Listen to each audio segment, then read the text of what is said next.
ರಾಜ್ಯದ ಹೊರಗುತ್ತಿಗೆ ಸಿಬ್ಬಂದಿಗೆ ಗುಡ್ ನ್ಯೂಸ್ ಒಂದು ಸಿಕ್ಕಿದೆ. ಕನಿಷ್ಠ ವೇತನ ನಿಗದಿಪಡಿಸಿ ಸರ್ಕಾರ ಮಹತ್ವದ ಆದೇಶವನ್ನ ಹೊರಡಿಸಿದೆ. ಕಾಲೇಜುಗಳು ಮತ್ತು ಕಚೇರಿಗಳಲ್ಲಿ ಕೆಲಸ ಮಾಡುವಂತಹ ಸಿಬ್ಬಂದಿಗೆ ಸರ್ಕಾರದ ವ್ಯಾಪ್ತಿಯಲ್ಲಿ ಬರುವಂತಹ ಕಾಲೇಜುಗಳು ಮತ್ತು ಕಚೇರಿಯ ಸಿಬ್ಬಂದಿಗಳಿಗೆ ನೂತನ ಕನಿಷ್ಠ ವೇತನ ದರವನ್ನ ನಿಗದಿಪಡಿಸಿ ಮಹತ್ವದ ಆದೇಶವನ್ನ ಇದೀಗ ಸರ್ಕಾರ ಹೊರಡಿಸಿದೆ.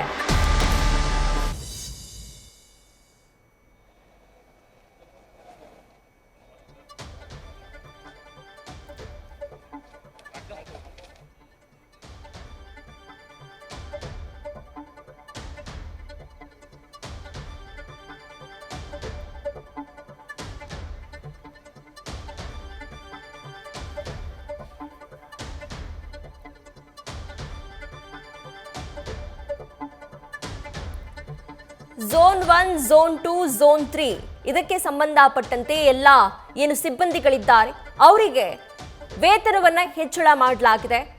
ವೇತನವನ್ನ ಹೆಚ್ಚು ಮಾಡಿ ಸರ್ಕಾರ ಮಹತ್ವದ ಆದೇಶವನ್ನ ಹೊರಡಿಸಿದೆ. ಕನಿಷ್ಠ ವೇತನ ನಿಗದಿಪಡಿಸಿ ಸರ್ಕಾರ ಮಹತ್ವದ ಆದೇಶವನ್ನ ಹೊರಡಿಸಿರುವಂತದ್ದು. ಕಾಲೇಜುಗಳು ಮತ್ತು ಕಚೇರಿಗಳಲ್ಲಿ ಕೆಲಸ ಮಾಡುವಂತಹ ಸಿಬ್ಬಂದಿಗಳೇನಿದ್ದಾರೆ ಅವರಿಗೆ ಸರ್ಕಾರದ ವ್ಯಾಪ್ತಿಯಲ್ಲಿ ಬರುವಂತಹ ಕಾಲೇಜುಗಳು ಮತ್ತು ಕಚೇರಿಯಲ್ಲಿ ಕೆಲಸ ಮಾಡುವಂತಹ ಸಿಬ್ಬಂದಿಗೆ ಕನಿಷ್ಠ ವೇತನವನ್ನ ನಿಗದಿ ಮಾಡಿ ಆದೇಶವನ್ನ ಸರ್ಕಾರ ಹೊರಡಿಸಿದೆ. ಝೋನ್ 1, ಝೋನ್ 2, ಝೋನ್ 3 ಅಲ್ಲಿ ಕೆಲಸ ಮಾಡುವಂತಹ ಎಲ್ಲ ಡಾಟಾ ಎಂಟ್ರಿ ಆಪರೇಟರ್ಗಳಿಗೆ ಇದೀಗ ವೇತನವನ್ನ ಹೆಚ್ಚು ಮಾಡಿ ಆದೇಶವನ್ನ ಸರ್ಕಾರ ಹೊರಡಿಸಿದೆ.